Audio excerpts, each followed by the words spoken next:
On en est où de la procédure de FTX là ? Alors FTX, tout le monde a entendu parler du Chapter 11, chapitre 11. En fait, aujourd'hui, FTX est dans l'équivalent français d'une procédure de redressement judiciaire. Donc, c'est-à-dire on bloque tout, on gèle tout. C'est-à-dire que les dettes que FTX, les créanciers ne peuvent pas réclamer aujourd'hui le remboursement de leurs dettes, puisque cette procédure, elle a deux issues. C'est soit elle débouche sur un redressement de la société, ce qui semble peu probable dans le cas d'FTX vu la situation et vu les premiers éléments dont on dispose, soit elle débouche sur le Chapter 7, le chapitre 7, qui est l'équivalent pour le coup d'une liquidation judiciaire. Alors je m'excuse pour les experts en droit américain qui me contrediront, mais donc en fait, cette procédure de Chapter 11, en moyenne, elle peut durer 12 à 18 mois. À l'issue de cette procédure, on devrait logiquement basculer dans une liquidation. Et à ce moment-là, et ça c'est quelque chose qui intéressera les gens qui ont perdu de l'argent sur FTX, le liquidateur, donc là en l'occurrence il y a une personne qui a été nommée chief officer de la liquidation là, qui a publié ce rapport qui a fait beaucoup de bruit où il a dit qu'il n'avait jamais vu ça depuis Enron, devrait Il avait lui-même été le liquidateur d'Enron. Exactement, il avait été John le Ray, liquidateur d'Enron. 3. Et il devrait à ce moment-là prendre contact avec les utilisateurs, avec les bases de données clients, et voilà, prendre contact avec eux par mail ou nominativement. Il y aura également de la communication qui va être faite à ce moment-là pour permettre aux gens de déclarer leurs créances, de dire voilà, j'ai perdu 1000, 10 000, 100 000 euros. Et c'est à ce moment-là où il faut être attentif.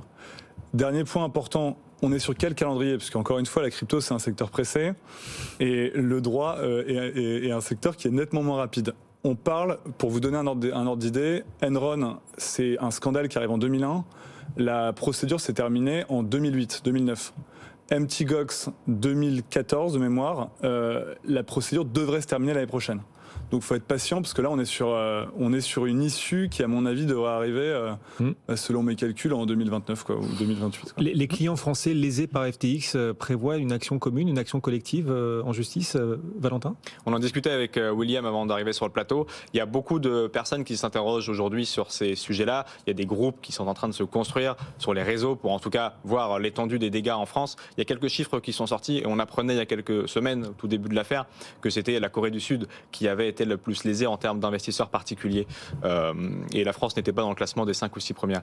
Mais il y a de la part de la communauté de plus en plus de demandes et de groupes qui se créent dans ce sens. Maintenant, on en discutait avec William et tu seras plus apte que moi de répondre sur ce sujet. C'est peut-être pas la meilleure issue aujourd'hui que de monter une sorte de class action dans cette direction. Alors déjà, il n'y a pas de class action en droit français. Ouais, je casse le mythe des séries américaines dont on est abreuvé, mais ça n'existe pas en droit français. Ensuite, il y a une question de l'opportunité de faire une plainte, notamment pénale, depuis la France. C'est loin d'être évident en fait. À part, ça sert à rien de faire une plainte s'il n'y a aucune issue possible. FTX et SBF avaient l'ensemble de leurs intérêts économiques et de leur situation qui étaient hors du territoire français. Donc à moins que l'espoir de cette plainte ce soit une extradition d'SBF à horizon 3 ans en France, auquel personnellement je ne crois pas du tout, une plainte depuis la France me semble assez inefficace. En revanche, alors encore une fois, tout ça dépend de vos moyens et des montants de votre perte. Si vous avez perdu 1000 euros, en fait, faudra attendre l'issue de cette liquidation. Si vous avez vraiment un patrimoine important qui a été perdu et que ça justifie de mobiliser un avocat, je pense qu'il faut plutôt se tourner vers des avocats américains.